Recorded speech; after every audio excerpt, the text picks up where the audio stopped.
I još jednu stvar da vam kažem, može vam jako, jako značiti u životu općenito, ne samo u obrazovanju. Zapamtite, veliki rezultati, nadprosječni rezultati na bilo kom polju života se postižu samo ukoliko imate kontinuiranu čežnju prema nečemu. Zapamtite ovo. Samo za ono za šta budete imali dugoročnu, kontinuiranu čežnju, u tome ćete postići vrhunske rezultate. Bez toga nema ništa.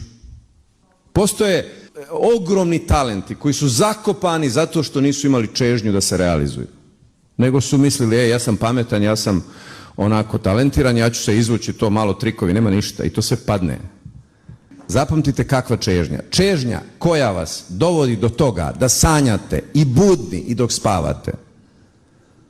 Sa takvom čežnjom se dotiče nebo u uspjehu.